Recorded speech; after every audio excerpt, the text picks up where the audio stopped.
Holy shit, an all-timer at Petco Park tonight for the Padres coming all the way back from 5-0 down against the Dodgers. Down 5-0 in the first. They rally, they fight, they claw, they do it. I mean, this is what they seemingly do all year. And then, I mean, seemingly left for dead. It's the ninth inning. You're trailing by 2, and you get multiple solo home runs. Manny Machado, who is elite right now, hits a solo home run, one of 2 he hit here tonight, made some phenomenal defensive plays. Jackson Merrill, the kid, ties it off Blake Trinan. Padres win it by pinch hitting with Donovan Solana. They don't move. They keep him. Solano comes through, and the Padres improbably and remarkably in front of the largest crowd in the history of Petco Park beat the Dodgers. They moved to within 5.5 games of first place in the division on a day where they've also bolstered their team and their bullpen with Tanner Scott from the Marlins. As you make your way in, you have to subscribe. We need to get to 6,600 subscribers tonight. We're getting close. If we do it, I'll have a giveaway. We'll have a giveaway for you tonight if we get to 6,600 subscribers here tonight. So if you haven't subscribed, please do that. Smash the like button. I'd honestly like to see Jim 1,000 likes on this video by tomorrow. I think it's possible with your help, so please like it. Follow us on X at John Schaefer at Jim Russell SD. We'll get to all the supers. We appreciate your support. There's so much to react to. Please get the supers in. Click the $ below the chat box. If you want to become a member, click the join button down below. But holy crap, what a win for the Padres, who are completely streaking, I think 22-10 in their last 32. This was just remarkable after Waldron allowed 5 in the first. Waldron and the bullpen near perfect from there on out. And the Padres shock the Dodgers at Petco Park tonight. Wow. Amazing. It's true.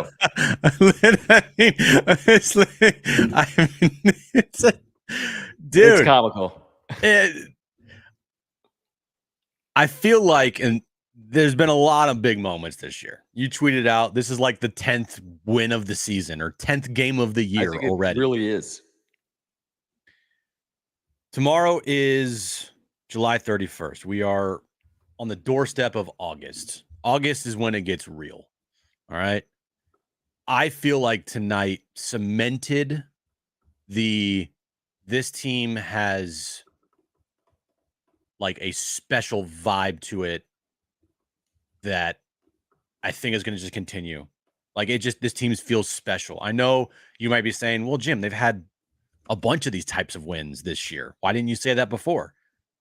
Well, I don't know. Just tonight, it feels different. Like tonight against the Dodgers, you're down by 2 in the 9th. Jeremiah Estrada walks off the mound, yelling in the dugout. That scores some fucking runs. Manny hits the home run to start off the inning. Merrill hits the game-tying home run. I don't know, man. They feel like this is, I'm not going to say team of destiny because we still got 2 months to play. And the wild card is extremely bunched up. I mean, the Diamondbacks are red hot right now as well. Mets are hot. Braves are going to be there. But this team has it. Whatever it is, they fight. They never give up, which compared to last year's team is night and day.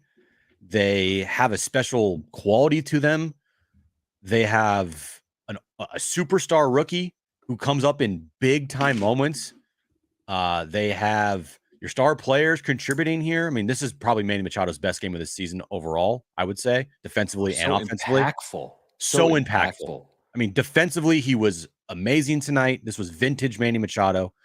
And offensively, vintage man. I mean, this was Manny's, I could argue, best game of the season, just from an overall standpoint. I agree. And giving up the 5 spot in the first, that's tough, but at least it wasn't a 5 spot in the 8th. You had so much time to get back into this game.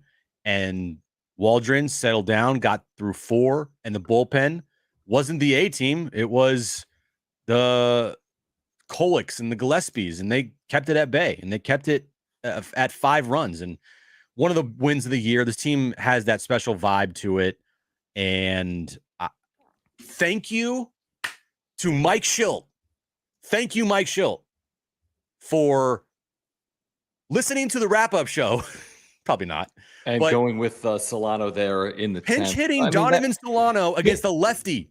Pinch hitting is going to happen all the time. It's the starting where Cronenworth is going to get the starts, but pinch hitting, that's the right spot to use Solano. He's on the roster for a reason. He will play, and he's come through time and time again. He He has. has for this team. He's come through time and time again. Why can't I hear you?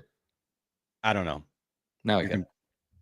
To me, I can't remember a time where Jake was pinch hit for in a big spot like this. But that just makes sense. And by the way, who was jumping on Solano post game? Jake Cronenworth. Yeah, I know. So That's just fine. That's an all for one and one for all. Everyone no gets it. Over the course of a year, you're going to get pinch hit for. Great players get pinch hit for because situational baseball matters. No, I know you were arguing for it. So like we're all for it, and it's going to happen. And Cronenworth's not the only player that's going to get pinch hit for late in a game. But this is the platoon we've talked about, where if they're not going to do a straight platoon with, hey, against left-handed starters, Solano starts, then there will be spots in games where they go to Solano for that exact circumstance. And it worked out beautifully here tonight. Let's get to some of these supers because people are commenting and reacting. If you're here, subscribe. Got to get to 6,600 plus subscribers tonight. If you're here, like the video. An epic win at Petco Park in front of the largest crowd in Petco Park history. The Padres take game one of a 2-game series. Can they make it a sweep when they face Clayton Kershaw tomorrow? Vector53, thank you. He says, great to see the comebacks keep rolling. This is their third come-from-behind win of 5 runs or more this season. Third. That's impressive. Moises, thank you. He says, pinch hitters are a marvel to sit all night and deliver when called upon. Wow, Solano. Also, Cronenworth was the first out of the dugout. Thank you, Moises. Insane win. Completely insane. Let me just roll through a few right now, Jim. Retod saying, I love this part of the Don't Say Roller Coaster season. Just compare to how we felt after the first loss in Cleveland after the break. Afida. Yeah, since that loss, Jim, they're what, 8-1? They're 8-1. And yeah, pitching wise, they've only had 3 bad innings since the All-Star break. Pitching wise, first inning today, the 8th inning, Vasquez against Cleveland, and game Vasquez. 1, and then Vasquez in Baltimore in the final game. That's it. I just, I remember, I think you've said, hey, they got to get to be, 10 over to be fully trustworthy. I get it. I've watched this team a lot over the years, and we've all seen it go up and down. I'm going to trust in this team to figure out a way. I'm not trusting in everything, but I'm just trusting that as they overcome adversity. And by the way, there's 4 teams emerging for 3 spots. Someone's going to be left out in the cold. These teams are playing well. New York, Atlanta's not playing well, but New York, Atlanta, Arizona, San Diego, these teams by and large are playing well. Someone's getting left out in the cold. There's even the outliers on the fringes, but someone's getting left out in the cold. I just trust the Padres will find a way. SJL Stevens saying all in. Thank you for the very generous super. How can you not be? Right? I mean, how can you not be? That's kind of my point. Like, well, yeah, it's a long season, but how can you not be? They went for it with the bullpen additions, and then they come back on the Dodgers like this. How can you not be feeling that way tonight if you're a fan? Well, yeah, I mean, of course you're all in on this team. You feel really good about them. You hope that they're,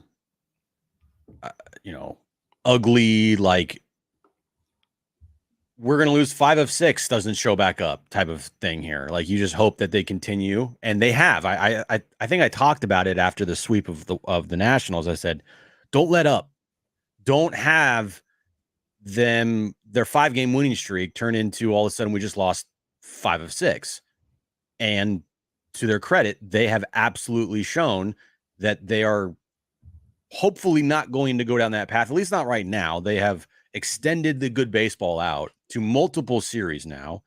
They've had plenty of opportunities to trip over themselves. Like they could have let Sunday turn into 2 losses tonight and maybe tomorrow. Like that could have happened, and they fought their ass off, which is a staple of this team. Grit squad, as Schulte would say. See, when they win, everything's great. You can have nicknames and Grit Squad and talk about spectacular defense, defensive clinics. Like everything's great when you win. And that's where we both stand. It's like you win, everything's on the table. You can be as cringy as you want. I don't care. Everybody loves it. It's great when they win. And I think right now this team is proving to be a special ball club. I don't know how far they can go. I don't know if postseason feels like you know, I would be They got shocked if they don't make the postseason type of feeling. I just feel like they'll find a way. I'm not 99% certain because I am worried about Arizona and Atlanta and the Mets. Yes, I think they're yes. good teams. I So, agree. and I realize someone in that equation is not going to be good enough, Yeah. but I think the Padres will be at the end of the day. And here's the other point. It's just that, look at this now listen, they've lost series to the Rockies, they've lost series to the Angels. I get it. They have. They've been swept by teams like the Angels and the Rockies this year. But I'm looking at what they're doing against good teams right now, Jim. And I hear Xander Bogaerts saying, let's take it one game at a time. We can't get tripped up when it looks like, hey, we can't take anyone for granted. I'm just looking ahead, man. You're getting through the hard work. The Rockies are coming. The Tigers are coming. The White Sox are coming. The Rays are coming. The Giants are coming. You got series against all these teams still ahead. Now, there's good teams in there too, sure. But you got a lot of series against a lot of mid-baseball teams, and you don't have to be perfect. You just can't fall flat on your face like they did against the Rockies at home a couple of months ago. So I just like how it stacks up, is what I would say. I just like how it stacks up right now for the Padres. Tanner Scott's a big addition. Look at what the bullpen did today, to your point. Not all 18 guys. He was like 7 relievers or 7 pitchers.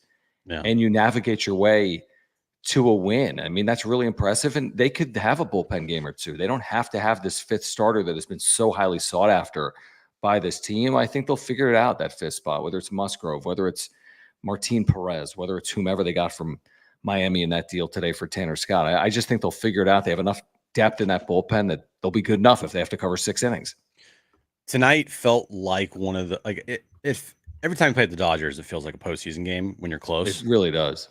And I'm just thinking to myself, as soon as they took out Glass now, like, yeah, the Dodgers have maybe a better starting rotation overall. I mean, you could argue if you want to argue it, fine. I think it's pretty comparable just because it's comparable. They got some high-end pieces. So do the Padres. Cease, Glasnow, high-end pieces, Well, they also got Flaherty today. So yeah, but Flaherty isn't Cease. No, I know. Correct. But my point is, what I was going to say is, like, as this game's going on, and then you see what happens when they take out Glasnow. I just was like, man, bullpen is going to be so important. And it always is down the stretch and hopefully into the postseason. Your starter is not going to always give you 7 and give up 2 every single time.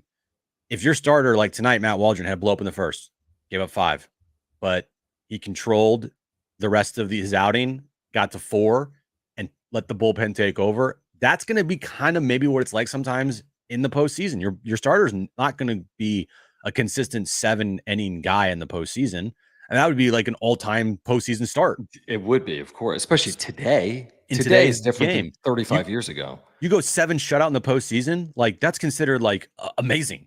Dude, they take guys out with shutout. I mean, Blake Snell was taken out of a World Series game like 5 1/3 shutout innings 5 years ago. So like you're not even given the opportunity with the bullpen that they have assembled now with Tanner Scott and Jason Adam, and you have Estrada, you have Morejon, you have Yuki, you have Suarez.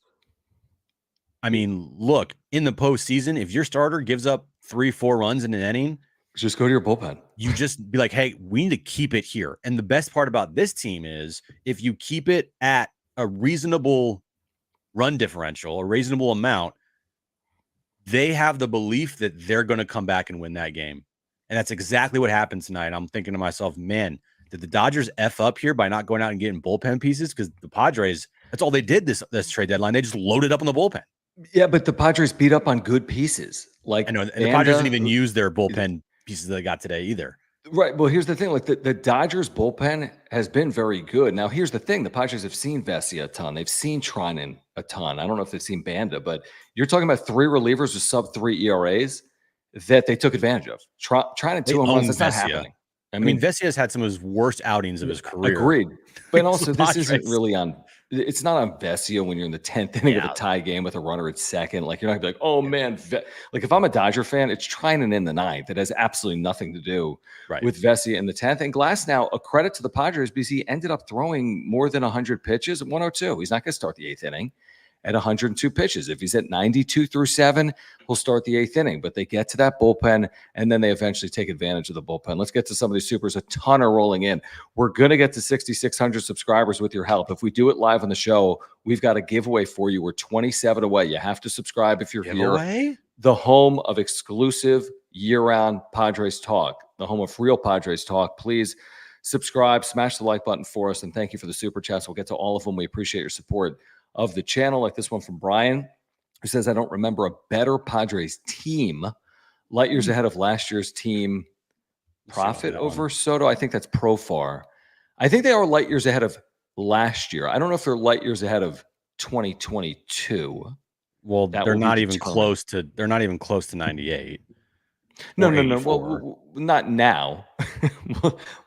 Not now. Okay. I just want to make sure, like, let's just keep this in context here. The last 5 years, you could argue, I mean, 2022's team won 89 games. They made the NLCS. This team is 58 and 51. Pacing now to win 86, this team. They what? They're pacing now to win 86, this team, but they could easily hit 89 by playing like this for another month, you know? Yeah. If this team makes, obviously, the World Series, then, of course, it's the best team since 98. Yep. And if they win the World Series, even better. But I tell you, the one thing about this team, though, John, I will say of the last decade, name me a more fun team. You know, the night I think back to is trade deadline night 2022 when they get the first inning grand slam and everything's going great. But then it was a grind. Yes. The final 2 months of the season. Now, I can't predict. I don't have a crystal ball. I don't think it's going to be that same grind of 2022, but I don't know. So I feel better today knowing what I knew about the next 2 months of 2022 to kind of trust this team through the regular season. But that team won in the postseason.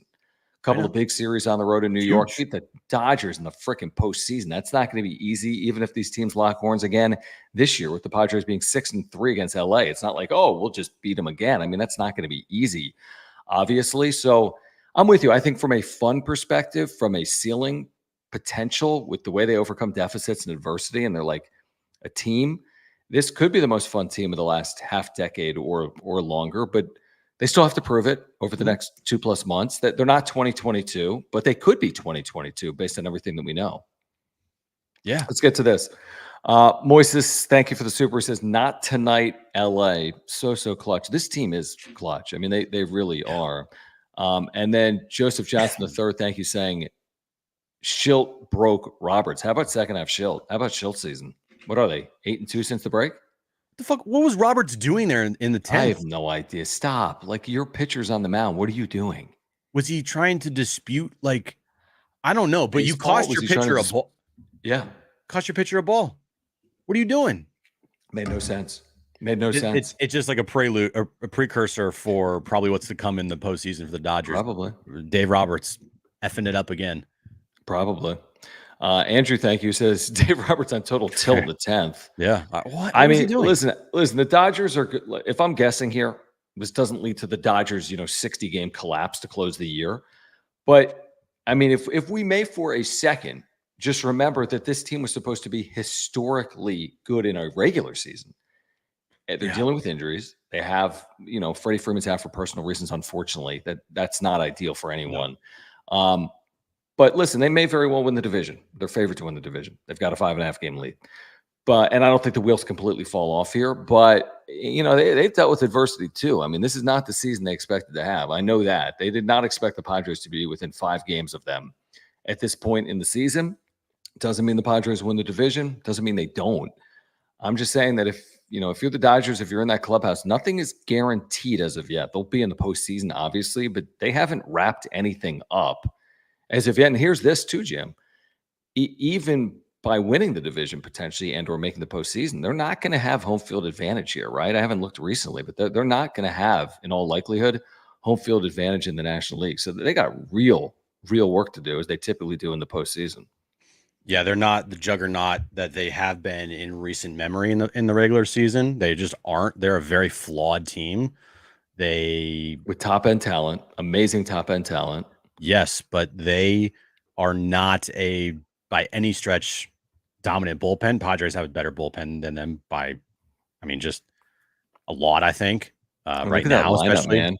They got guys with 580, 620, 680 OPSs, you know? Yeah, they have Otani in the lineup, and they have Teoscar Hernandez, who's been really good for them this year. And Betts and Freeman are massive losses, like Tatis is a Yeah, massive loss. Will Smith has been good for them this year, all-star catcher, but like they just aren't that team that they have been of recent memory. And yes, they lead the division now by 5.5 games, but the Padres win tomorrow, and you enter August 4.5 back on a freaking I'll bender. take my chances. And the Dodgers have not played well. I mean, dude, yeah. And you have you get to September. For the taking. You get to September. 3 games or less. Shoot, 4 games or less. 4 games or less. Yeah, I think anything more than 4 is a reach. This could get interesting, but there's a long way to go. There's a long way to go, but it is a conversation that is fair to be had, and even more of a conversation should they beat Kershaw tomorrow. By the way, Kershaw Cease, you're all of a sudden a favorite. You're a dog tonight at home with Glasnow opposite Waldron. You're a favorite tomorrow with Cease. Kershaw's only going 4 tomorrow. Kershaw's not a guy this year at this point who's going to be pitching into the 6th or 7th inning. No. 4 is his max right now. I was going to say max 5, but you're probably right. He's not going more than 4 innings tomorrow.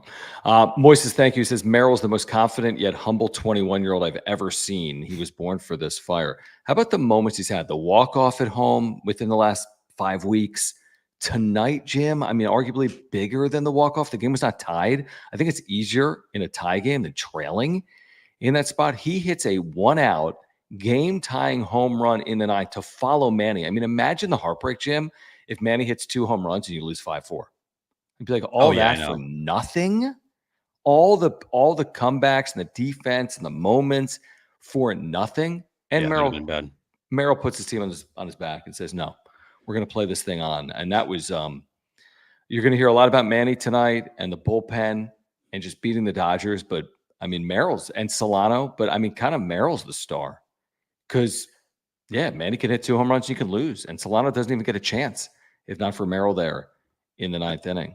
Merrill's season so far in 105 games, he's got 16 doubles, 3 triples, 13 home runs, 53 RBIs. He's hitting 284 with a very respectable 764 OPS. Yes, I would say right now he's the best rookie in franchise and for the Padres since Khalil Green or Benito. I mean, Khalil Green to me he finished second in Rookie of the Year voting. And Benito obviously won it. I just think that you could argue that this is the best rookie season since Benito. Khalil Green's season really was good. It was 50 extra base hits, which is basically the pace that Merrill's on right now. He had 65 RBIs. Merrill should pass that. Yeah. And again, I just, yeah, man, 2004. Yeah, he had a really good year. That was a really good year. So, yeah, I would say it's the best rookie season since Khalil Green. I agree. SGL Stevens, amazing. SGL Stevens, thank you. Says, comeback consistency, keep fighting throughout the game. A 180 from 2023. That's the theme here, folks. Like, it's going to happen again. It's like they go down 2 or 3 runs early. I'm like, they got time. They're going to put base runners on. They're going to come through. I mean, and they do by and large. Now, it's not going to be every game, but they do by and large threaten in games. They very rarely roll over in a game, and we're seeing that more and more. I mean, I'm just looking at the 12-3 stretch. Yeah, they dipped. They had the 1-6 into the All-Star break, but to recover and be 8-2 since the break, again, you add it all up, they're 22-10 in their last 32 games. And that's against some good teams here recently. So it is a 180. It's a complete 180. I mean, you wonder if they never traded Juan Soto, are they anywhere near the position that they are in currently? We'll never know the answer to that, but you could certainly see a path, Jim, where they're not this same team without some of the moves they made here this offseason, including the trade of Juan Soto. It's not an indictment on Soto. It's not at all. It's just, I don't know, what we saw play out in 2023. Yeah, credit to Preller, man. I every day of the week I would have chosen Juan Soto. I just would. Me too. It's really hard to be like, yeah, I don't want Juan Soto on my baseball team. I agree. Like I would have. If I could have chose to do anything, I would have built this franchise around Soto and Tatis. That's just me personally, but they didn't. And Tatis is he's injury prone. He just is. And the pieces that they got back for Soto for this season have all, I mean, Michael King is pitching like a front line starter right now. Kyle Higashioka is a revelation for you at catcher. Great. He's been great. Randy Vasquez has been very serviceable. Drew Thorpe helped you get Dylan Cease. Exactly. Johnny Brito might be called upon here in the next 2 months because they don't have a 4 or 5 star, they don't have a 5 starter, So we'll see. But especially King and Higashioka, those two guys alone have been amazing. And if it's not Profar makes everything work here, because without Profar's production this year, then this team, things could be a lot different. There's so many pieces, though, along the way. And by the way, if you're here, please subscribe. We're 25 subscribers away from 6,600. We get there. Someone's getting a really cool prize. We're almost at 600 live viewers right now. Let's get this which is one of the best wrap-up shows we've ever had, including the postseason against the Dodgers in 2022. So, guys, smash the like button. Thank you for your support. Appreciate the super chats. We need to tell you about our title sponsor, Mark Nimitz, at Farmers in a moment as well. But please subscribe. Please like it. Please tell your friends about it. And let's continue the conversation here tonight. Ben is a loyal supporter and viewer, and he's watching on the road tonight from Seattle. He says, hello from Seattle, fellas. What a win. But damn, this team stresses me the F out. But it's like all's well that ends well, right? Like, they're season-high 7 games over 500. They do this to you. They walk off like crazy. What have they done? 7 or 8 walk-off wins this year, including here tonight. I mean, I'll take this as opposed to what we saw last year, which was just not coming through in the clutch. All those close losses, all those extra innings and 1-run losses. It's been completely different. Yeah, the 2022 team, they won 89 games, but I don't remember them at being like this fun with all these comebacks. Maybe they do. Maybe my memory is just bad. But like, it was all in the start of the year. They were amazing. They were just a great baseball team. The first 50 games of the year, one of the best in baseball. And then they went, I think, a couple then they were games average. under 500 for the rest of the way. And they had average for sure. Oh, they did. But like, this team, John, at this point in the season, we're not even August yet. And I'm like, their highlight reel is going, like, you're going to need to make the highlight reel like 20 minutes long just for the first 108 games of the season. You're going to need a second DVD for this one. Like, it's going to be a long-ass highlight reel. And we have 2 months left and potentially postseason to put in that thing. I mean, if this team doesn't make the postseason, it's a damn freaking shame. Like, with all the moments they've had, this will be like the it'll be like showing Trout and Ohtani in their primes. You watch all these highlights from like some random season and they're out of the postseason. Like, what? How could they have all those moments in the same year and not have made the postseason? This team needs to find its way, obviously, at this point, to the postseason. Let's get back to this conversation in a moment. I do want to tell everyone here live and on replay that we can't do this without you. You guys that are here right now, we can't do this without Mark. Mark Nimitz at Farmers Insurance, with us for 3 years on the wrap-up show. We never started without Mark. So if you support the channel, please support Mark. I've got homeowners, life, and earthquake insurance through Mark. He can save you so much money just by switching your insurance to him. If you're looking for info on a new policy, he's there for you. Click the link in the description down below. You'll get a free quote online, or call Mark. He'll talk to you about the Padres. He'll talk to you about saving money on your insurance. If you have to file a claim, I had to do it a couple of years ago. He'll save you so much time and money. He's a great insurance agent. You could take it from us. Great service and communication. Does auto as well. Does everything you could possibly need from him. Lifelong Padres fan, native San Diegan, supporter of the channel since day one. If you support the channel, if you want to save money, if you want a great insurance agent, get in contact with our title sponsor, Mark Nimitz at Farmers Insurance, by clicking the link in the description down below. All his information is on the ticker, mnimitz at farmersagent.com. When you reach out to him, let him know that John and Jim from the wrap-up show sent you. Mark, you're the man. Thank you. Everyone here, thank you. Please subscribe. Let's get back to the conversation. Like this one from John, who says, what do we think of the deadline being like the 2015 Royals strategy? We talked about it today on John and Jim. Loading up the bullpen worked to win a World Series. I'm glad we didn't get rid of Solana. You're not kidding. I love their bullpen. If it's not the best in baseball, it's top 2 with a team like Philadelphia. In my opinion, it's right there. I think you can throw 6 innings with this bullpen in the postseason if you had to. I think you could do it in the regular season if you had to. It's hard to fault this bullpen, Jim, on paper because it's as good as there is. Yeah, the questions that we had going into the season, one of them was how was Robert Suarez going to fare as a full-time closer? And that was, to me, one of the biggest questions because say what you want about Josh Hader, he was pretty lights out last year when he was out there, and you potentially could have taken a dip from that, and that'd have been tough. Instead, Robert Suarez has been better. He's been better than Josh Hader was last year, which has been huge because you don't have to worry about the ninth. Sometimes you don't even have to worry about the last 4 outs. Like you have it locked down. So when you have a lockdown closer like that, then you can start defining roles way easier. Like if you don't have a closer, things get kind of weird and wonky. They just do. And as a fan and as a team, you kind of are wondering to yourself, like, who's it going to be today? Like, is it just this guy or this guy or this guy?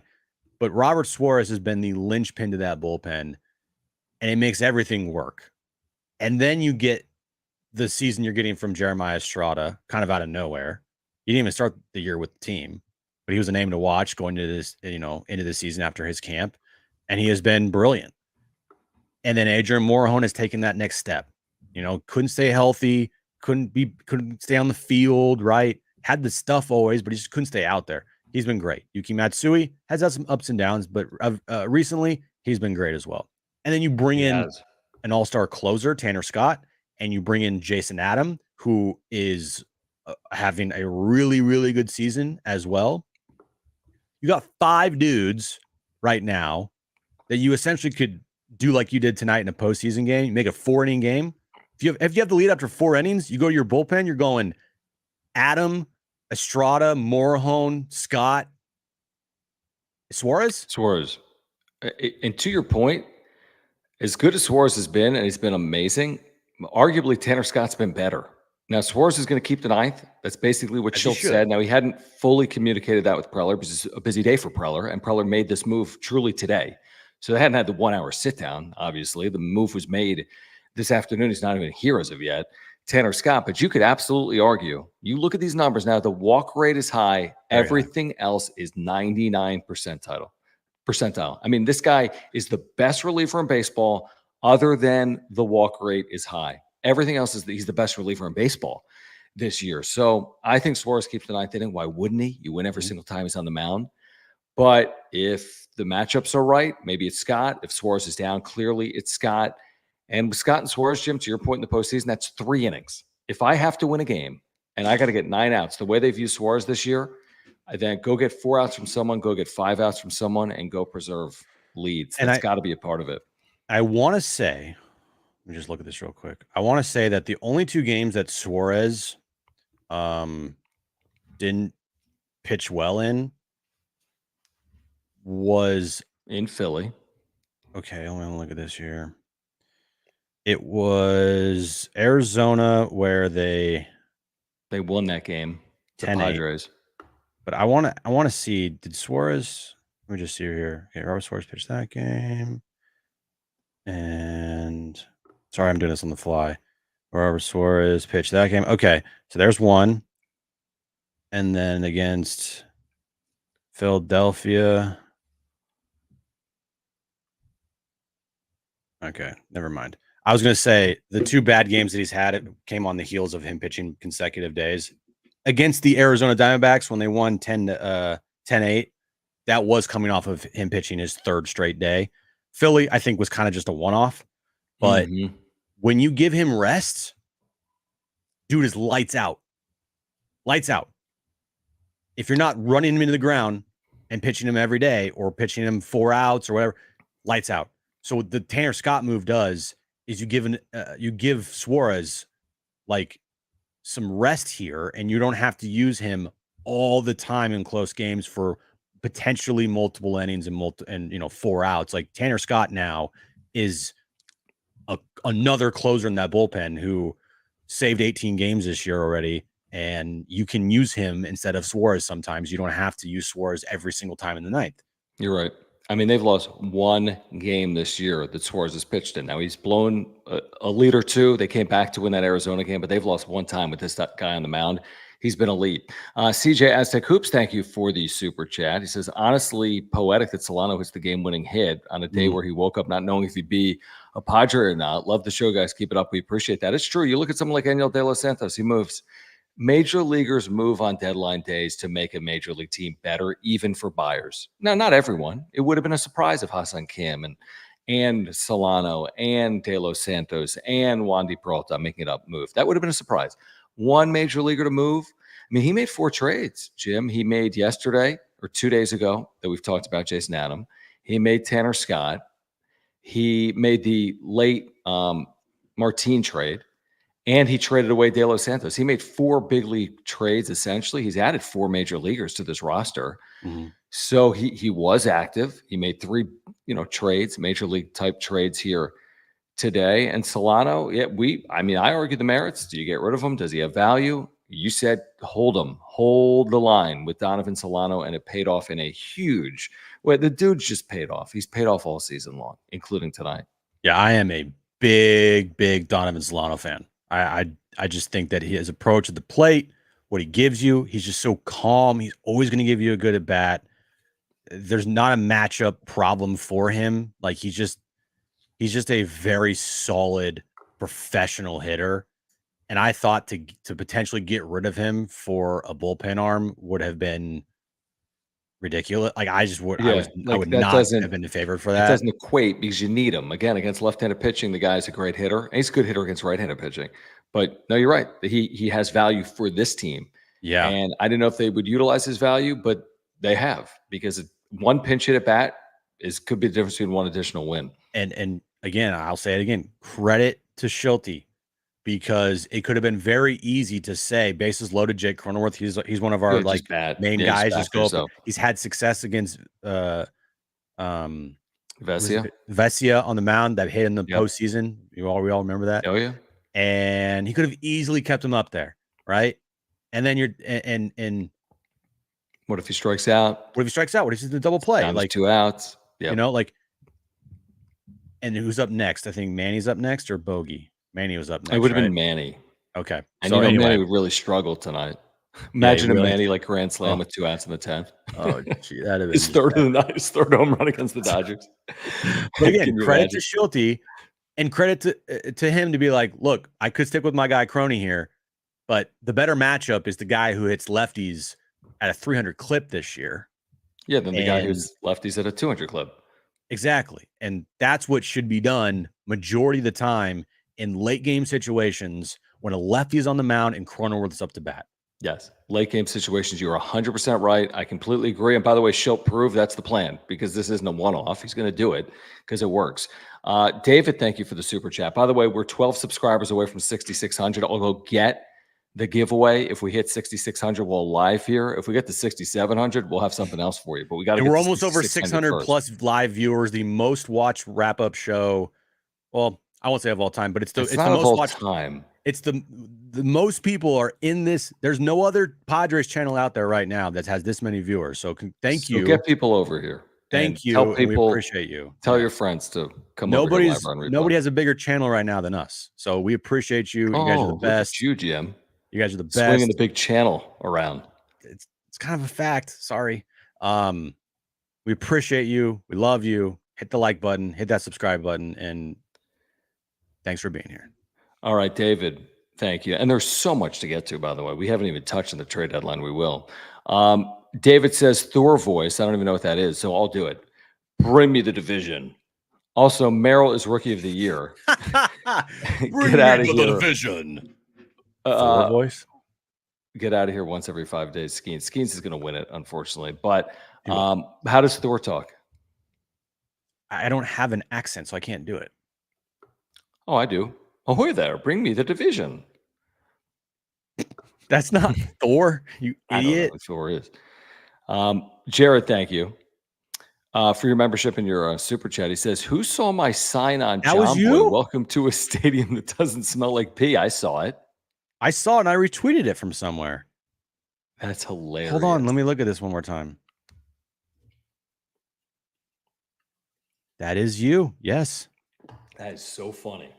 I retweeted that. Good on you, Jared. All right, let's continue on here. Brian, thank you. Says shout out to AJ pulling trades off before prices skyrocketed. That's like maybe the story of the year. You got Cease before you wouldn't have been able to afford him. Oh, yeah. Like if it was today, you don't get Dylan Cease. Plus, you've gotten 20 starts from the guy. Yeah, and a no-hitter. And so think about that. And then Arise, maybe you can afford him. I don't know.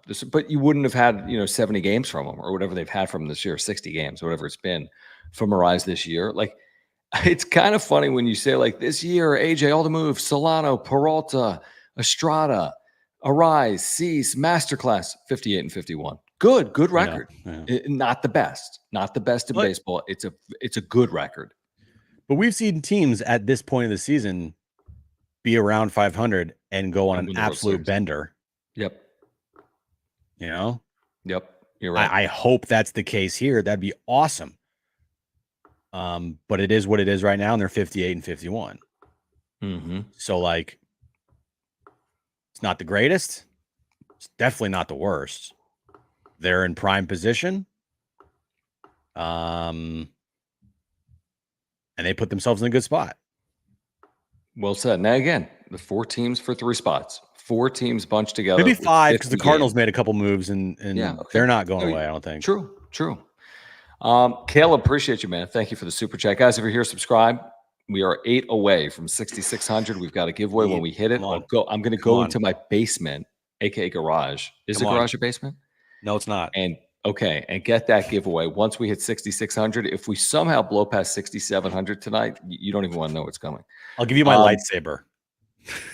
Actually, no, I won't. Just kidding. No, you won't. I will give you this Manny Machado bobblehead. Okay. If we get to 6,700, then someone's getting that Manny bobblehead. 6,600, we have something. How about this? If we get to 6,700, you will get a Manny bobblehead from me. I have a couple. Okay. I like that. Caleb says, I want to thank you guys for all you do with the show. It helps me relax and wind down from the stresses of life and work. Been a loyal viewer since 2021. That's incredible, Caleb. Yeah, I think we launched it in 2021. We did it on radio since the first day of the 2020 season. This is season 5 of the wrap-up show. We've done John and Jim for 3 years on the radio. It is a labor of love, as you can all imagine. We do it for Padres fans. It's been fun. We try to be honest. Great nights are great nights. Tough nights are tough nights. That's just what it is. And we've had some amazing moments. 2022 postseason was incredible. We've had some bad moments. 2023 collapses of the team. And now we're back on the upswing here. So it's been great to talk to so many Padres fans and baseball fans over the years. Yeah. And we've grown a pretty decent sized community here. Same thing with the John and Jim show on radio. I mean, everything's kind of intertwined, right? It's a little more free and easy here just because we can curse. I can say shit. We're not bound by like FCC regulations. Yeah. And we're our own bosses here. Yeah, exactly. But yeah, no, everything's together and it's great.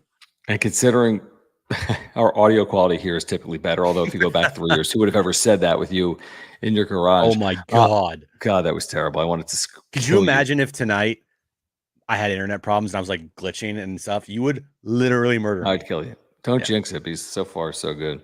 Moises, thank you again. He says 550 plus mighty rappers watching. Subscribe and like. I think it's happening right now. We're at 6,600. We're 4 away. So I'll show you that giveaway in a moment, Padres fans. But please subscribe. Please like it. Thank you for the super chats. Click the $sign below the chat box. Thank you, Moises. Can't do this without you. You're a loyal viewer of John and Jim and the wrap-up show. Taco Bell Call 911 has been with us for a long time. Yes, and thank you. He says, I believe Mike Schilt's winning percentage in the second half of his season is one of the best. His process works. It is. I mean, the sample size isn't crazy big. It's like his 4th year as a manager, but his winning percentage in second half of Jim is something stupid. I mean, it's 600 plus. I know that. It might be 650 plus, truthfully. It's like 60 games over 500 in 4 years. Coincidence or not, I don't know the hell the reason. I don't care. If they keep winning, amazing. Schultz season. I hope it happens for forever, as long as he manages the team. Whatever he's doing, the players are buying into it. I'm glad that his post games and style and everything didn't turn into like the other way where they just, at this point, it's like a disaster. Because again, if they lose, I can't listen to Schultz. I just can't. I really can't. When they win, dude, all day, love it. And thankfully, they've done a lot of winning recently. And thankfully, it seems like they've turned that corner of roller coaster season for 2 months, and they've stabilized this thing. And hopefully, they have a good month of August, and they can hopefully finish off July tomorrow with a win against the Dodgers. And yeah, whatever Schultz doing, it's working, man. And just keep it up, because the last thing we want is to go back to this team's roller coaster season and them losing and hearing Schultz say things like a defensive clinic after a 9-1 loss. It was a defensive clinic tonight, and they won it. And speaking of which, on cue, Moises thank you says Machado put on a defensive masterclass tonight. He did. He made some incredible plays in foul territory. This is like a game after he got hit in the head by a foul ball in Baltimore. Hits a pair of home runs, one of which is off Tyler Glass now. The other is in the 9th inning off a high leverage reliever in Blake Trinan. Like, these are huge moments for a guy that's completely turned it on. We doubt him every year. Is he going to get to 30 home runs? He very well could. Is he going to get to the back of his baseball card? He very well could. I mean, it's been since that day in Philly when it's like, I'll blow my elbow out to figure this out. Dude's been awesome since then. Like, I'm going to find that date tomorrow because the numbers aren't in it, Baseball Reference yet. I'm going to go from that date after the loss in Philly to tonight, and he's been torrid. I know there's been some slumps in there, but overall, on the whole, the dude has been awesome since that night. Like, this is what he's doing right now, John. Through 101 games, he's got 16 homers and 58 RBIs, 17 doubles, and he's raised his OPS to 749. Not like the greatest thing in the world. Not his best year. Not his best year by any stretch. But Manny has games like tonight in him. And tonight's like that's the $300 million player.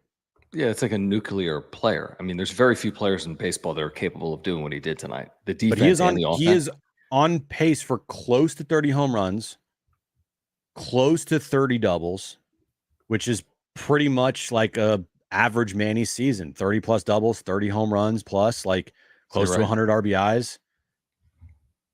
You're going to get close to that. I don't know if you're going to actually get a 30 double, 30 home run season, 100 RBI season like you did in 2022, where he had 37 doubles, 32 homers, 102 RBIs.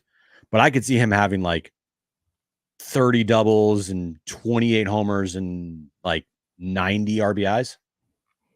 Well, okay, since the Philly game, I just looked it up. And I don't have all the numbers, but listen to this. 32 games. He's hit 10 homers in 32 games. Great. 25 RBIs. He came into tonight with an 876 OPS. Bumped that puppy 20 points at least, maybe 25. He probably has a 900 OPS since that day in Philly when they had lost 5 straight. In 32 games, 10 homers, 25 RBIs, 900 OPS. More of that for Manny Machado. All right, we're going to get back to this in a moment. We need to congratulate our viewers on getting to 6,600, okay? So I'm going to tell you what the giveaway is in a moment because it's an awesome giveaway. But before I do that, this is like a tease. Before we tell you about the giveaway, because somebody's going to win it, and we'll tell you how you can win right now. But before we do that, I do want to tell you about our friends, Mova Globes, okay? So who knows? Maybe you walk away with a Mova Globe tonight if we get to 6,700. But here's the thing. These Mova Globes are available right now. If you use promo code PWS10, you're getting 10% off. They're officially licensed by Major League Baseball. This technology invented right here in San Diego, in North County, Cardiff by the Sea. They spin automatically based on artificial or natural light because of the technology, because of the magnets inside them. It works with like the earth. We don't get it, but it's awesome. They have Major League Baseball Mova Globes. They have Earth and Planet Mova Globes. Let me pull it up on the screen. Look at this. I'm like holding globes. Here are 6 spinning Mova Globes. Unfortunately, the Padres aren't on the screen, but that spinning Dodger Mova Globe is a losing Mova Globe tonight in 10 innings. But they have Major League Baseball. They have planets. You can get 10% off. San Diego based. Use promo code PWS10.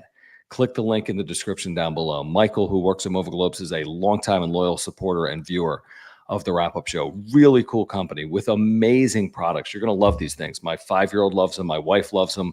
Great for your home office, for your desk. Just a great keepsake. And officially licensed by Major League Baseball as well. So if you want one, pick them up. All 30 teams available. Click that link in the description down below. Use promo code PWS10. Yep, get one right now. Good for your office. Good for your bookshelf in your room.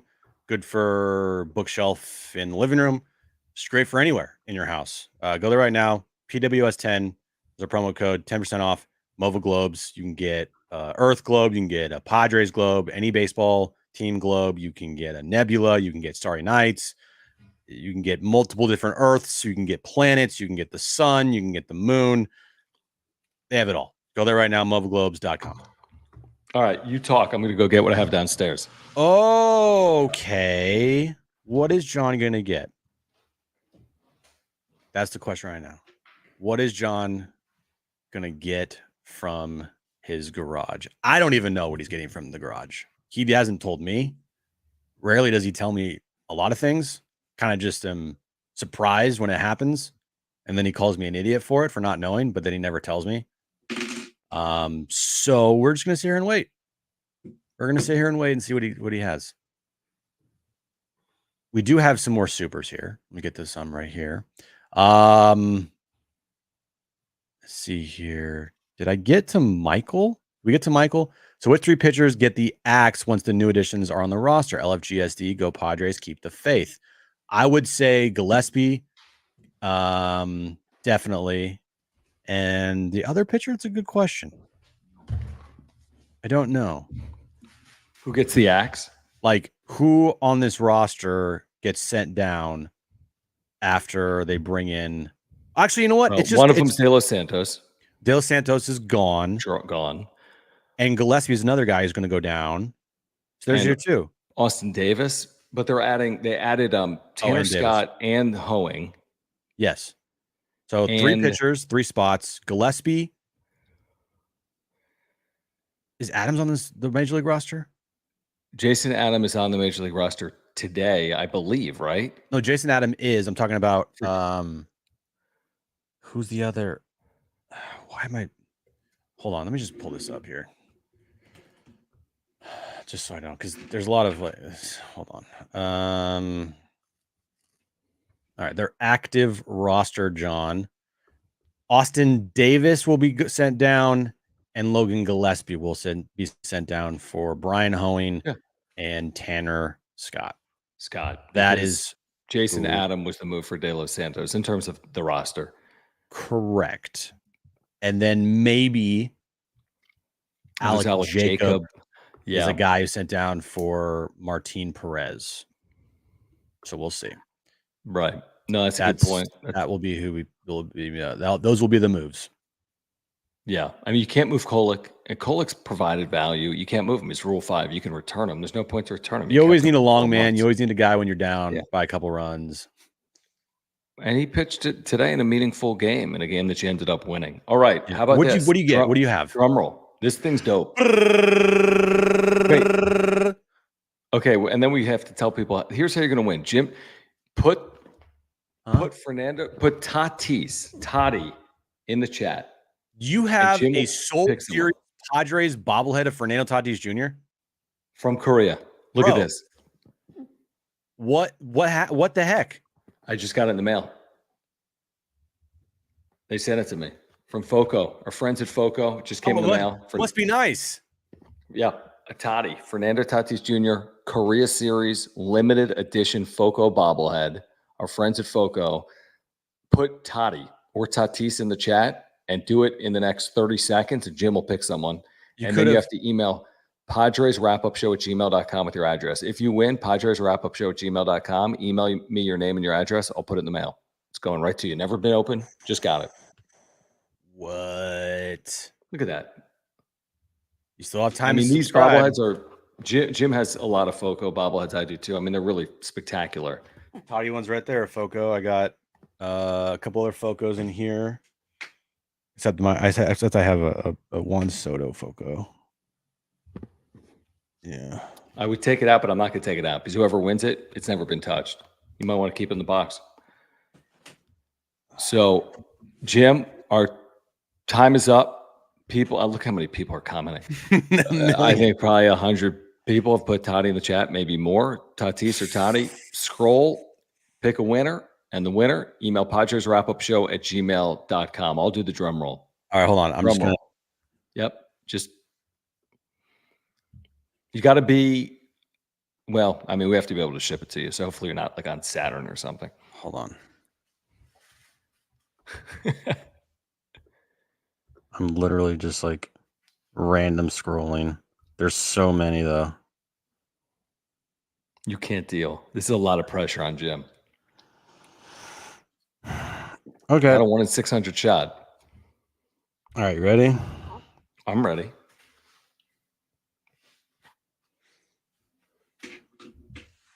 Chad. Chad. Okay. That was Chad. totally wow. Well, we have so many people that are loyal. Chad's one of them. Chad, PadresWrapUpShow@gmail.com. Congratulations. You got this. I literally just yeah, dude. I mean, it was always going to be someone.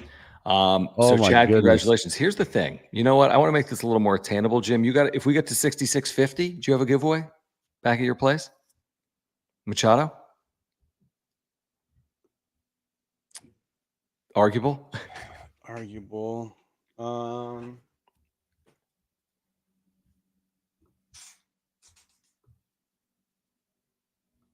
on.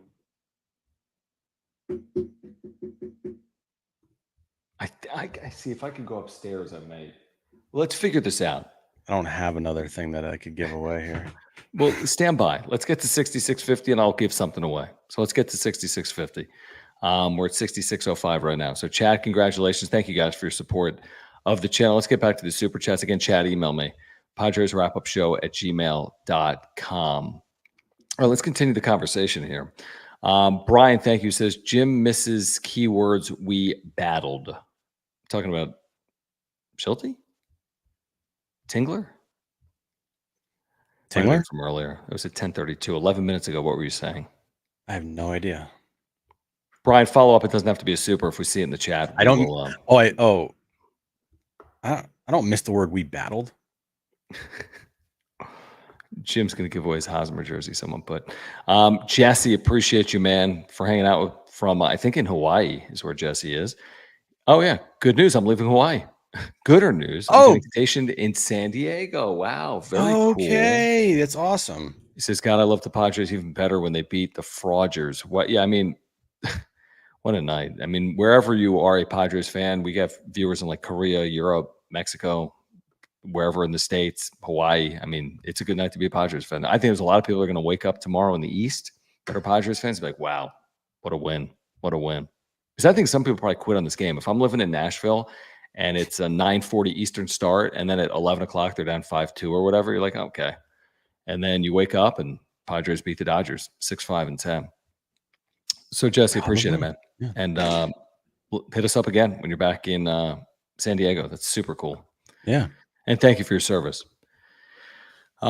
Keaton, thank you. He says, I was at the game, F the Dodgers, F the farm electric factory. Let's have the conversation here about what they've done. They have gutted their. We haven't even talked about it. I know. We spent 3 hours of this today on John and Jim, and it's a reasonable conversation. I think a lot of people want to talk about it. What are the pros? What are the cons? They've gutted their farm. That's amazing. That's funny, Caleb. Well, maybe someone's in Boston and they're watching the wrap-up show on what's tomorrow, Wednesday. Maybe you're in Philadelphia. Maybe you're in Miami. I want to hear from.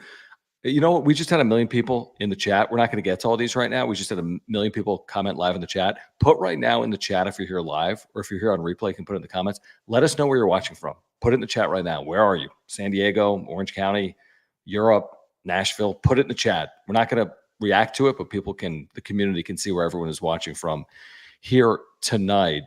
Okay, so on that conversation, Jim, prospects 3 through 11 in the organization have been moved this season, but in the process, they've added Dylan Cease, Luis Arise, Tanner Scott, Jason Adam, and others along the way. So The negatives are you've absolutely impacted some of your capital, your ability to trade in the future. Some of these players maybe you're relying on in 2025 and beyond. That's a risk. The reward is Dylan Cease, Luis Ariz, Tanner Scott, Jason Adam, and others. It's a lot. They gave up a lot, but they got a lot back. They got like an ace in Dylan Cease, and I'm talking about the start of the season, right? This is once the trade deadline ended today, the evaluation of AJ Preller's trade deadline has to go to Dylan Cease. That's where it starts. Dylan Cease, Luis Ariz, Tanner Scott, Brian Hoeing, Jason Adam, Martin Perez. That's the full list. Did I miss anybody? Oh, and the outfield prospect, the outfielder from the Yankees. Oh, yeah, like Logan Brumfield. It's not his name, but I just wanted to say that. Logan Brumfield. I don't know. But overall, you gave up every significant piece in your farm system besides DeVries and Salas. It's a lot. You have zero organizational depth. We talked to David J today at Mad Friars, who like covers the organization's farm system for like a living. Yelled at me. He did. He said you're an idiot. But he mentioned like I would be surprised. She's like, I wouldn't be surprised if this was a bottom 5 farm system in baseball after the trade deadline. They have 2 elite prospects, and then everyone else, you're kind of just like, huh? Who? It's a lot. They give up a lot, but this show and John and Jim, obviously, like same thing. But we are the proponents of win now. Win right now. I would have been upset if they gave up DeVries or they gave up Salas because there wasn't anybody out there that warranted those 2 players. But everybody else, you're kind of like, that's a lot. But they made the team better today. And it's about winning right now. And the organization from the depth standpoint might be screwed here in the future. But as of right now, they're a better baseball team than they were yesterday. And the thing is, I love this tweet that I retweeted tonight, I think, and I don't know where I thought I retweeted it. Oh, yeah, this. So Tony on Twitter at Pods1818, I just saw it and I retweeted it. Preller traded for Darvish, Snell, and Musgrove in 2020. Preller ruined the Padres' future, right? Mm-hmm. Yeah. 2022, Soto. Preller ruined the Padres' future. 2024, Preller ruined the Padres' future. David J today. I don't know what they're going to look like in 26 or 27. They've got a plan. I mean, and I'm not saying David's not right in saying that or not having questions about what they're going to look like in 26 or 27, but I'm pretty sure with Jackson Merrill and Fernando Tatis Jr. and with even a Joe Musgrove under contract, they'll have a plan. So they don't know what 2026 is going to look like either because it's 2024. But those are fair points. A lot of people have been like, they gutted the farm. How are they going to replenish? They have to build from within. And not that they're proving everyone wrong every single time, but they've been competitive, viable, marketable, exciting at times, relevant, especially among the 30 clubs. Like they've been relevant. They haven't won at the highest level, but I really am not concerned at all. I said it today on John and Jim. I say it again right now. If it would have been DeVries or Salas, I agree with you. I would have been critical of that in all likelihood, depending on what the return was. And there wasn't a return that probably warranted one of those 2 players, but I've seen that in measure. I hope he pans out. It wasn't happening here. We've seen the numbers on Dylan Lesko. Like, good luck. Like, you're not pitching the big leagues for years. Dylan Lesko. At least here he wasn't. So, like, I get it. Some of those guys will pan out, such as life. Hopefully the Padres win in 2024. If you are going to trade this many pieces, the ones you don't trade better hit. Like Salas and DeVries, they better hit. Yeah, that's true. He traded away Abrams, James Wood, Kenzie Gore, Robert Hassel. Who else? I don't know. Anyway, the one player I didn't trade was Jackson Merrill. That worked out. Now, you knew of some players. They were like, that trade is going to go down as like the craziest trade of all time because I think CJ Abrams is hit. We're still up in the air on James Wood. I think Mackenzie Gore's a nice starter. He's not an ace, but he's just a nice starter. We have no idea what Robert Hassel is.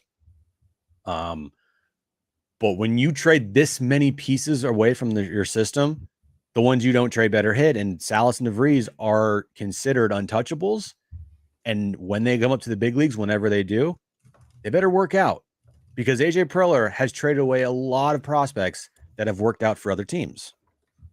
And a lot of the times he has gotten burned on that. The only player that has come up through the system that he has drafted and developed so far in his tenure has been Jackson Merrill. That's it. That's not a good ratio. And it's not equated to a bunch of winning either. So hopefully, with Jackson Merrill now hitting his number one top prospects, he's like, we're keeping him. And hopefully Salas and DeVries hit whenever they come into the big leagues. Because if they don't, it might be a long time before this team has another Jackson Merrill. Yeah, definitely. That's a reasonable way to look at it. It's just with all the excitement, like the game in and game out, the like day in, day out, you're the same way. I just can't worry about it. There's enough things in sports to worry about. There's so many highs and lows that for me to worry about Graham Pauley hurting this club in 2026, I can't. Truthfully, I don't even concern myself with it. I'm all in on this team right now. And when we get to 2025, by the way, I feel as if they're fairly well positioned. And that's another conversation for another day. Profar is the biggest piece probably that's, out there for that club in 2025. But they got a lot of pieces back from this team in 2025. 2026, different story. We'll figure it out over the next year, hopefully. That one, Homie's Garage, thank you. Really appreciate the super. He says, and this is on cue, Preller puts all chips in, going down with the farm he built. I'm glad they didn't let him trade our top guys. I don't know if they didn't let him trade them, truthfully. I just don't think there was a trade to be had that involved DeVries or Salas. Otherwise, maybe he would have considered doing it. That's a whole additional conversation we spent a good amount of time on. This is Preller's front office, and I don't think it's changing anytime reasonably soon. I think this year proves that. He's moved 9 of the top 11 players within the system this year. If things went haywire, sure, we can have the conversation. But if they don't go haywire, which is what we're all hoping for, if they make the postseason, I really don't see an amazing reason to make some regime change, considering all the movement he's had here over the last year. I think if they make the postseason, there's a very good chance he'll be back. I can't guarantee it, but I just think if they make the postseason, you're likely looking at the same general manager in 2025. He's put his chips all on the table for sure, starting with he always does. Cease. It seems like he put it when he feels a way about a team, he goes for it, dude. 2020, he went for it because he was like, this might be one of our best chances because of the 60-game season and yada, yada, yada. And like, no one else is making trades because it's COVID. So F it. Let's just trade everybody. And he like turned over like a third of that team. 2021, he didn't make any big time splashy trades because I don't know if he felt like that, like had a strong conviction about that team. They were still in it for sure. And then all of a sudden Paddock got hurt, went on the IL, and Tatis got hurt. So that's maybe just some bad luck. 2022, he felt good about that team. He went all in. Last year, it was a fake trade deadline. He fake went all in. Yeah. Or not all in, but he fake made some trades because Peter Seidler was not going to allow him to sell. And this year, you see how he feels about this team with what he does at the deadline. And he made some aggressive moves for some bullpen pieces. And he's already made aggressive moves this year for Cease and Arise. And I think also some of that has to do with like, I'm not waiting. We need to win this year or else I'm gone. And I can't wait to the deadline. Because if you wait to the deadline and Arise was still in the Marlins and Cease was still in the Cubs, they're not here. And this is a totally different team. Yeah, I agree with that. I do. Hold on real quick. I'm trying to do something that isn't working. Because we're going to have another giveaway, by the way, from one of our viewers who's DMing me back and forth. He's going to drop this giveaway off at our office at iHeart. Oh, so what is it? Let's get a, no one ever DMs me. What's that? Nothing. I was going to say, let's make this not too difficult. We're going to have another giveaway for people here live tonight. So stay with us. Do not go anywhere. We will have another giveaway for you coming up at some point in the next 15 or so minutes. HBBBVPPPPJJJ is a loyal viewer. Thank you for the super. It says Tatis fire. I mean, that's the other thing. You're getting Tatis back at some point. You're getting Musgrove back. Hopefully, you're getting some pieces here. Hopefully, in the second half. Hendrick, thank you. He says Virginia Beach is where he's at, and reward was being at the no hitter in DC from Dylan Cease. We'll get a chance to see Dylan Cease tomorrow back at Petco Park, and he's in the midst of the best 3-start stretch of like any pitcher in modern baseball history, which is pretty cool. Yeah, it's going to be like tonight. You had the most fans ever there at Petco Park. You see that? Like 47,500 something. Yeah, it broke a record that was previously held this year versus the Diamondbacks. Tomorrow could break tonight's record. Honestly, probably 5:40 start. It is a 5:40 start, but still, Cease on the mound gets Kershaw. Dodger fans are going to show up. Padres fans are going to like it. It's going to be another huge crowd tomorrow, and the atmosphere tonight, I'm sure, was just off the charts. What the hell is going on here? What are you can't doing? Figure this out. Okay, let me get back to this. I could help. No, well, he's DMing me back and forth, but I'm trying. Okay, here's what we're going to give away, and stay with us. We're going to give away a Ha-Seong Kim bobblehead from this season. Now, it's contingent on a couple of things, like it's going to be dropped off at the office, and then I can ship it out. So, hopefully it comes to fruition. But it's a Ha-Seong Kim bobblehead from this season. You have it presented by Cox. You have that this season bobblehead. Jim will show it off. All right, here we go. What's this puppy look like? What's this puppy look like, Jim? This Shout is this out Rich McGuire. Right?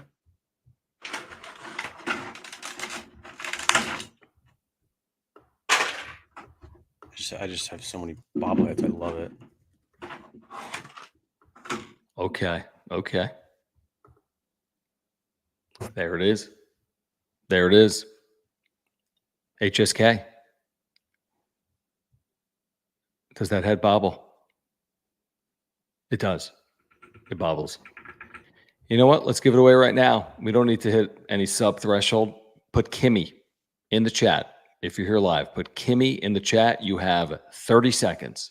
Go. Kimmy in the chat. 2 and 3 4 5. Now, again, we're relying a little bit on a viewer to make sure that he drops this off, and I'm sure he will. But 10, just bear with us on that. But we will 11, get it to you once we get this item 12, to our office. Put Kimmy in the 13, chat.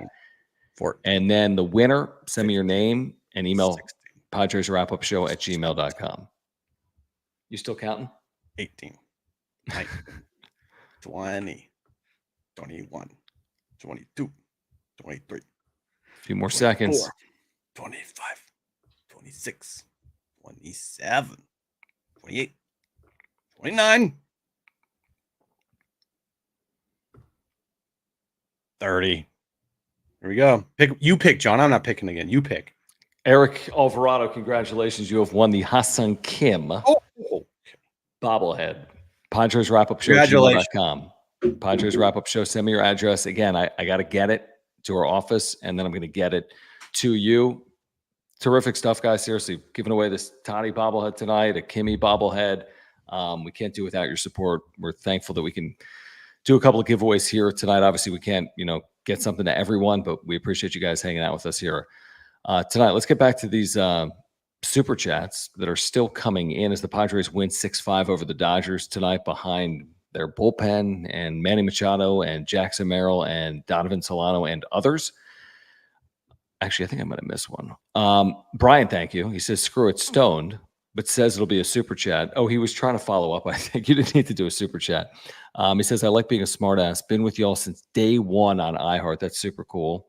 Jim got so triggered by Green, we battled or tingly, jingly press conferences. Okay, so it stems back. Yeah, we got triggered going back 4 or 5 years with Chase Tingler. Has it been that long? Yeah, 2020. It's been a long time. That team didn't battle like this team battled, unfortunately. No, this team battles. This team actually battles. Thank you, Brian. Appreciate you, my friend. Weber, thank you. He says, AJ's roams the DR. who needs a farm? Oh, he roams the Dominican. Who needs a farm? I mean, they've done well internationally. Look at Salas DeVries. Arguably done well with recent draft classes, at least with acquiring talent off of them. He'll rebuild it. Right. I mean, it'll take time. He'll rebuild it. The world will keep spinning. Whatever. If Graham Pauley was that's the his job. team, yeah, Exactly. If here's the thing about AJ Preller, he can't build a major league like winner. He can't. Now this could change. I mean, this team could win the World Series, and then that all goes out the window. Who cares? But he has not been able to build a consistent winner at the big league level in 10 seasons. But what he's been amazing at is acquiring talent in the minors, boosting up this farm system to the rankings that they get of, like, you know, we're the number one farm system back-to-back years, and we have top 5 prospects here, and making sure that his prospects are elevated as high as he possibly can to trade them away for major league talent. I mean, if you are a prospect in this organization, you better be like head and shoulders better than everybody. And when you get to the big league level, you better click right away. Because if you don't click right away, most likely you're going to be traded. So he does a great job of that. That is one of Preller's like strengths, is building up a farm system and acquiring talent. He's not good at building a winner at the major league level. He's great at getting talent in the minor league level, and he's great at flipping that talent for major league players. So when you trade away the entire farm essentially this year, what's Preller's job if he makes it past this season? To replenish the farm system with more talent. And that's what he's going to do if he lasts until at least 2026. Yeah, or even 2025. But yeah, your point is valid. Style Clash 619, thank you. He says, who are the top priorities for new contracts or extensions? Merrill and King. Profar, love the show, guys. Keep it up. Thank you. I mean, Merrill, you're going to have that conversation, you know, this offseason, potentially. I'll have that conversation right now, but certainly this offseason, you'll have that conversation. I think, yeah, I mean, you got to be thinking about Michael King, who's under control through 2025. I mean, Jerks and Profar, how can you go into 2025 without Jerks and Profar if you're the San Diego Padres? I mean, you got to do everything you can within reason to bring this guy back. He's a big reason why you are where you are. So, yeah, those are the question marks. Again, we know Merrill's here next year. We know King's here next year. We don't know about Profar. So maybe the first priority is Jerks and Profar because he's the free agent coming up in 60 days. Not maybe. 100% is. This offseason, the number one priority will be, what are you going to do with Jerks and Profar? What does he want in free agency? Can you give it to him? And can you bring Jerks and Profar back? That's the number one thing. And then after that, depending on how Tanner Scott does for you, if Tanner Scott's lights out for you, maybe you're probably going to lose him because he's going to cost a boatload of money because he's a closer and he's a lefty, and someone might outpay for him to be on their team. So as of right now, probably just a rental. But absolutely, your number one order of business once the season ends, whenever it does, is making sure that Jerks and Profar is back on this team next year. Is Jerks and Profar going to put together another season like this in his career? I don't know. Likelihood of that is not high, but what if he does? He just fits here in San Diego. Like, whatever it is about San Diego, it just works for him and it fits and it's a perfect fit. And so, you know, why ruin a good thing and just make sure he's back next season? Listen to this, like, MCU craziness. Yeah, I just said MCU. This is Dennis Lin tonight at The Athletic. Direct quote. Even as they weighed bolstering the bullpen, league sources said the Padres inquired about standout outfielders Randy Arozarena and Jazz Chisholm before they were traded elsewhere. The idea would have been to overwhelm opposing teams with offense. Like, this team is crazy. You've got Merrill, Profar, Toddy, 3 all-star outfielders. Like, get more. Go get additional outfielders. I mean, they pursue every path until it's cut off. I think starting pitching was cut off. They just didn't have it. They didn't have the capital There wasn't the starting pitching available. I mean, Crochet didn't move.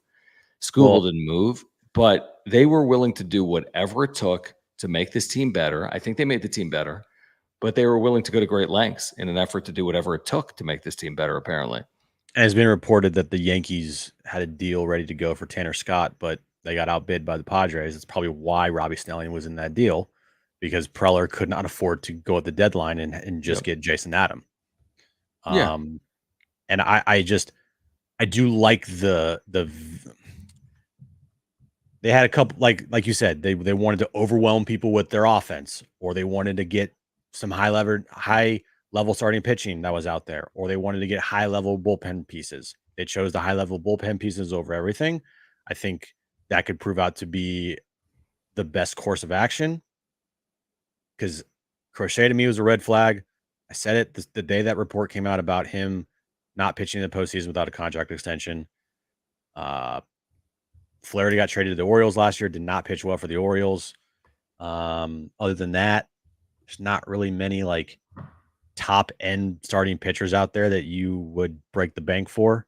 Honestly, there just wasn't. Scooble was not going to get traded. He didn't get traded. So go out and get the best relievers out there. Jason Adam, Tanner Scott. Let's go. By the way, I'm just I'm looking at another article that was published within the last couple hours by Ken Rosenthal. Did you see the Flaherty thing? By the way, the Yankees backed out of because of his medicals. So that's how the Dodgers got him. The Yankees had him. They backed out because of his medicals. Okay. I don't know if it's a factor or not, because it's a rental in a couple of months. So if he's healthy, he's healthy. If he's not, he's not. I don't care what the medicals look like, but that's interesting. Something to at least consider. Here down the back stretch, again, the Dodgers, a lot of people today were amazed that the Dodgers did what they were able to do at the deadline, which is a lot of around the edges, plus boom, Jack Flaherty. And they're like, how come they didn't give up a lot of top 10 prospects? And, like the Padres had to do here today. But they got a rental starter in Jack Flaherty, who's had injury concerns, who the Yankees backed out of a deal for. So we'll see. We'll see if it pans out or not. Zach, thank you for the super. He says, random, but how did the Rockies not sell? We talked about this today on John and Jim, because they're the worst run organization in baseball today. Correct. Worse than the 27-82 White Sox. At least the White Sox know who they are. Same thing with the Marlins. Rays obviously get a ton of credit for the way they run their organization, but they just don't have a feel. I mean, the other 29 teams, I think, have a clue, and the Rockies are on like their own little island right now in terms of how they run their organization. They're clueless. I mean, the Marlins are better run than the Rockies. Way better. It's not comparable. No. And the Marlins went through chaos this offseason. They did. They've added a lot of prospects here. They added pretty much the entire Padres farm system. Right. With the Arise and the Tanner Scott trade. Yeah, plus trading like Chisholm. I mean, they've moved a lot of pieces. Yeah, smart. The Rays. They know what they're doing. They know when to say, we're going to do this. Rockies, on their hand, clueless organization. Good job, Dick Monfort. You look like a fucking clown. I have no idea what they're thinking. I mean, none. Ben, thank you for the super. He says, poor Jim, I'll DM you, buddy. What was that in regards to? I just said, like, when anybody wants to like do something with the show, they always DM you, not me. Correct. Because they know, like, it's a smart move, honestly. Done. Yeah, you don't like reply to like email. I see it. I don't reply because I reply in my mind. Exactly. I'm like, okay, I saw it. Whatever. That's exactly right. And this super from Nick, thank you. He says, AJ emptied the farm just so he can tell his bosses at the end of the year, I'm the only one who can rebuild it. Genius move. That's kind of funny. That is pretty funny. I don't know. I mean, I kind of like the mentality, that whole F them prospect mentality of just winning at the big league level. I mean, has it been that fun to be a Pirates fan over the last? Well, Paul Skeens, I mean, it's pretty fun right now. But like from McCutchen to Skeens, what happened? Nothing. So from the end of McCutchen, you mean? Yeah, and even like from like the down, they were 3 straight playoff teams. I think they lost in the wild card round, and that was it. Yeah, and like Padres would love to go. The Padres would give their left leg to go 3 straight postseasons. Well, the Pirates would give their left leg to go to the NLCS. Correct, but the Padres would also like to go to 3 straight postseasons as well. but they also don't want to, again, this is the chicken egg stuff. They haven't won a postseason series since Nate. I don't know, the 1991 or so. I mean, Wow. forever. Yeah. Like truly my lifetime, Jim's lifetime. They've not won a postseason series in Jim's lifetime. I'm pretty sure if they did, Jim's won. So again, there's multiple ways to go about this. Listen, Denver's a big city. Pittsburgh has the Steelers. San Diego, in the grand scheme of market size, as we always talk about, is not the biggest of markets, yet they're as relevant as it comes. They're not the best. They haven't been the New York Yankees or Philadelphia Phillies or LA Dodgers or whatever. But man, they're relevant, and man, they're exciting, and they try to win at the big league level. And I'm here for it as we get set for August. I'm here for the next 2 months and hopefully the next 3 months. Yeah. What are you looking for? Nothing. We're just putting stuff away. Truthfully, if the Padres were like the Cincinnati Reds, give me a team that's just like, well, Cincinnati's so blah over the last 15 years. Well, they made a couple postseason runs. Dusty Baker there. When? Well, no, that was in 2020. What year? That's right. It's been a while. All right. So, I mean, truthfully, the Padres were the Reds. I hate to say it, man. This town, it just there's nothing else that moves the needle like the Padres right now. Yeah, Cincinnati has the Bengals, and the Bengals have sucked historically. Yeah, they burrow. But it's the NFL, and you can. That's the thing, and it dwarfs it every day of the week. It dwarfs it. If Cincinnati lost the Bengals, the Reds probably would be more popular. And unfortunately, that's what happened in San Diego. The Talon's point here says conflicted Charger fans at Petco chanting "Beat LA." That is kind of funny. Truthfully, different world. Truthfully, in 4 or 5 years, if DeVries and Salas don't turn into Jackson Merrill, then this town it's gonna be interesting sports wise. But again, it's nobody knows. I know no one knows. I'm just saying, if in 5 years you don't have the prospects that come up, Salas and DeVries hit, Jackson Merrill still here, Fernando Tatis Jr. is playing at a great level. If you don't have that, you're gonna have an aging Manny making a shit ton of money. You're going to have an aging Bogarts. I just don't, it's a lot, but again, it's 5 years down the road. 5 years ago was what, 2019? Right. The beginning of Machado's tenure. And that was forever ago. I was across the street in 2019. I was on the street. I was working for fucking Dan Cilio or with Dan Cilio. Man, funny how 5 years can change things. God. I was childless 5 years ago. Now I have a 5-year-old. I was marriedless. True. You were living in a garage. This is a great question. Is Livy Dunn going to make a Petco appearance? It's possible. It's San Diego. I would not rule that out. She's definitely in Paris right now for the Olympics. But will she be in Paris when the Pirates come here in 2 weeks? How long do the Olympics last? I mean, who the hell knows? 2 weeks. Okay. What's she doing there? Probably just... She's there because her sponsors want her there, John. Exactly. Really quick aside here. If there's a ballpark that gives Petco run for its money, and there's a few, obviously, but you've never been to Pittsburgh. But PNC Park's incredible. It absolutely gives Petco a run for its money. It just sucks that the Pirates are irrelevant and they never have 40,000 people there, but it's spectacular and beautiful.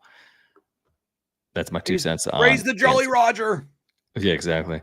Let's see here. JD Gacho says cookies purchase. You're welcome in advance. All right, JD Gacho, I think, is in Pennsylvania, bringing us back some cookies, which is super cool. Thank you, JD Gacho. We do appreciate that. Appreciate your long-time support of the channel. What a night, guys! By the way, I don't even know if we touched on everything, honestly. You know what we didn't touch on really is Martin Perez. I think he's their 5th starter until Musgrove comes back. Agree or disagree? He's made 16 starts this year. Every time he's appeared, he's been a starter. I don't see why Martin Perez isn't starting the next time they need a 5th starter.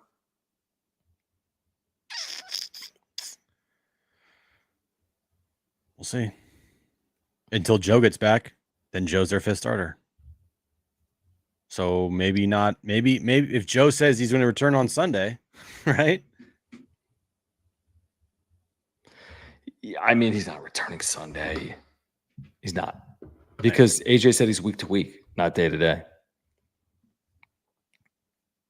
Okay. Then yeah, you're right. But I'd be surprised. I'm just saying, do you think he's coming Sunday, Musgrove, to the big leagues? No. I'd be Yeah, neither shocked. do I. No, but I'd be sooner rather than surprised. later. Yeah, I would too. Why is everyone okay? What?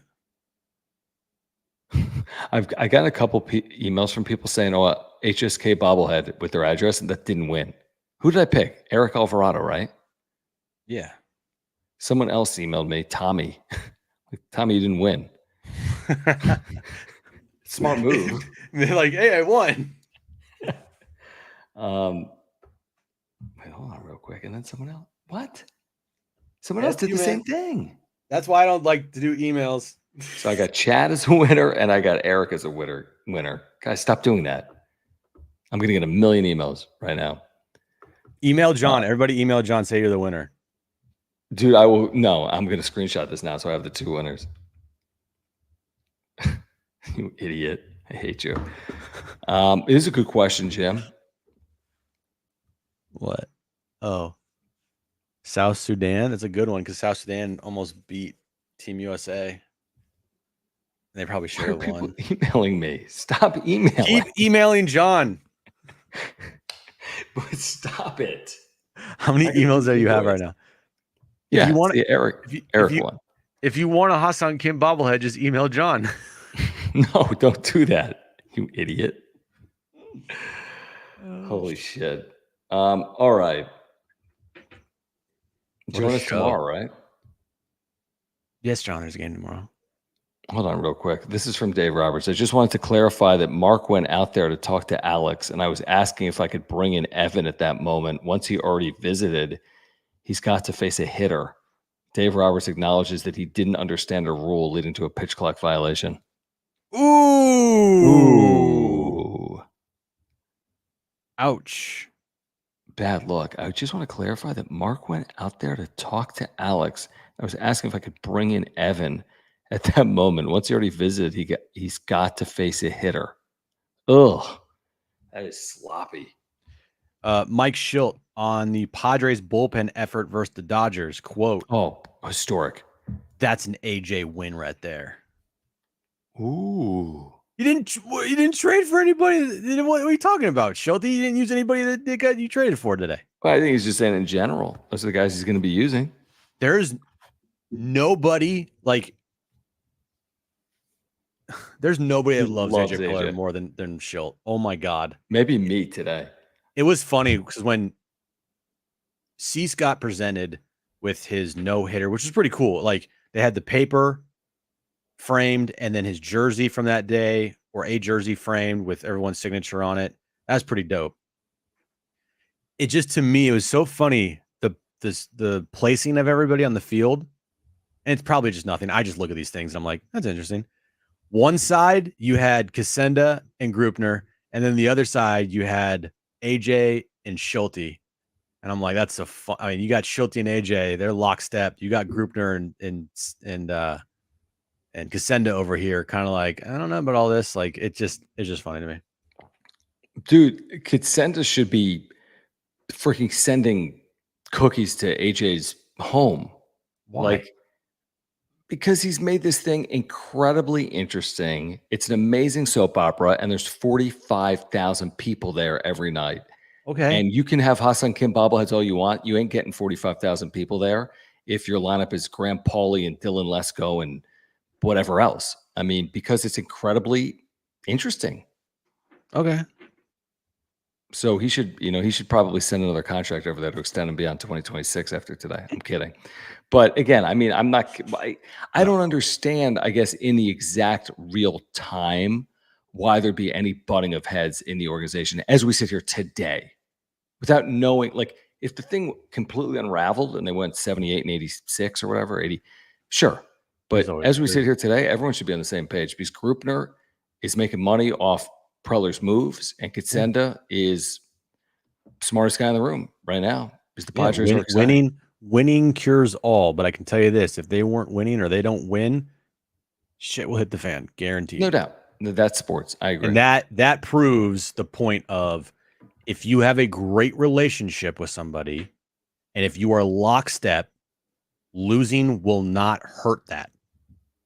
But in this case, they lose. It's a problem because they are not buddy buddies. They're just not. And by who I'm talking about Preller and I'm talking about Grupner. Like, it's just not like you win, everything is great. You lose, shit's not so great.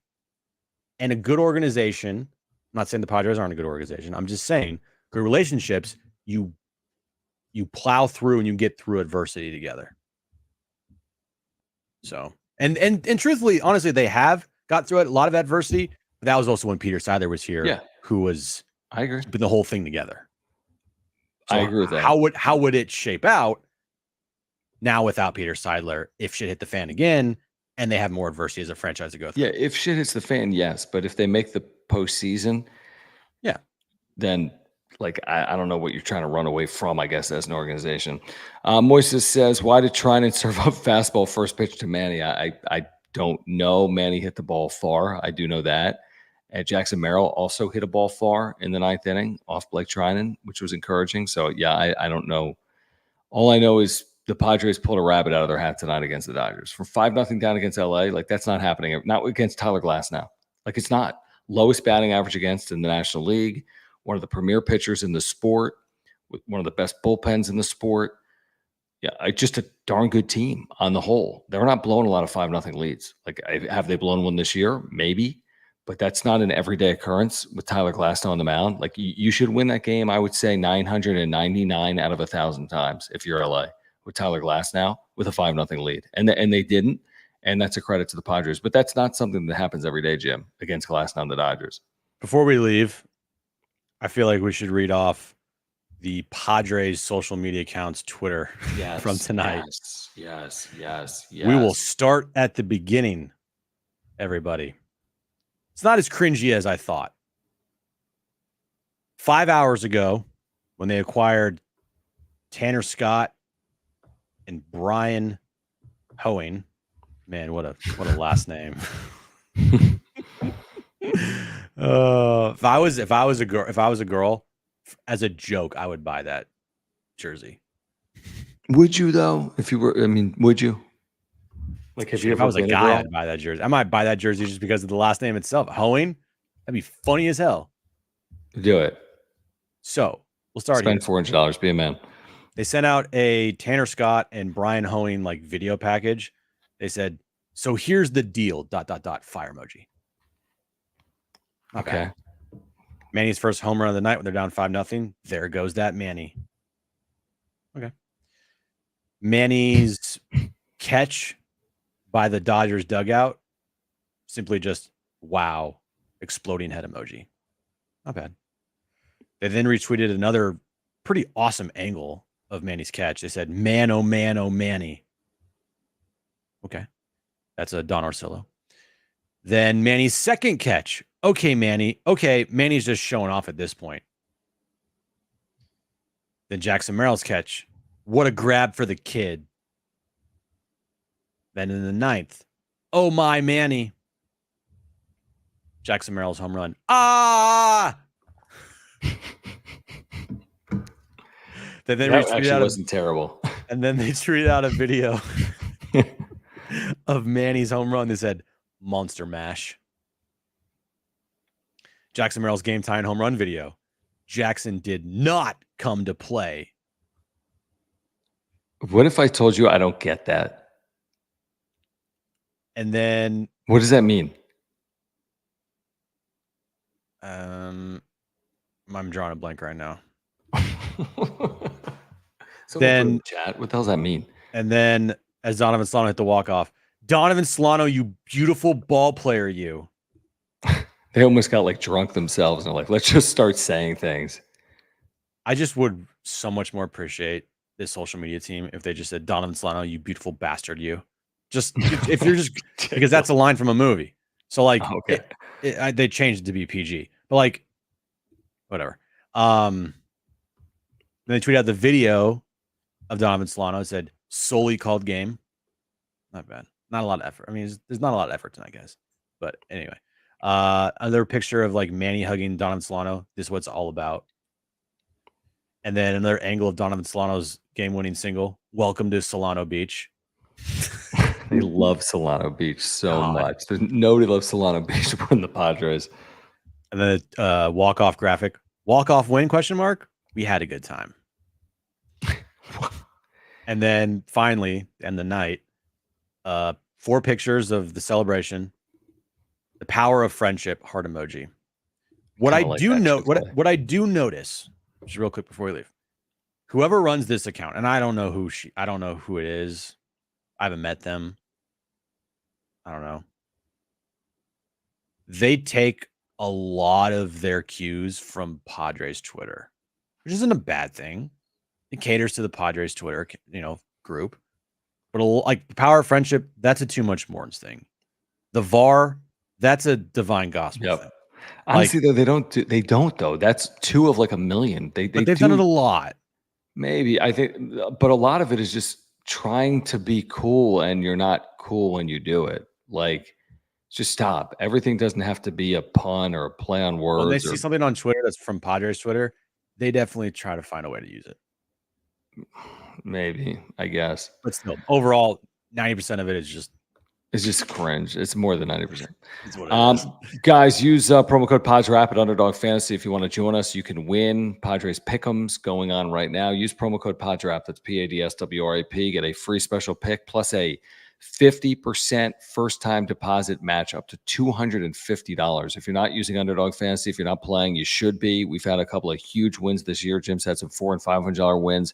I've had some like $400 and $5 wins, but I'm a little more conservative. Underdog Fantasy, use promo code PADSRAP. That's PADSWRAP. Get the free special pick plus a 50% deposit match up to $250 free dollars right now at Underdog Fantasy. Running through some shameless plugs. We are on Discord. If you want to continue the conversation later on tonight with Padres fans, click the link pinned in the top of the live chat or in the description down below. We are on Discord talking about the trade deadline and the Padres 24/7, 365.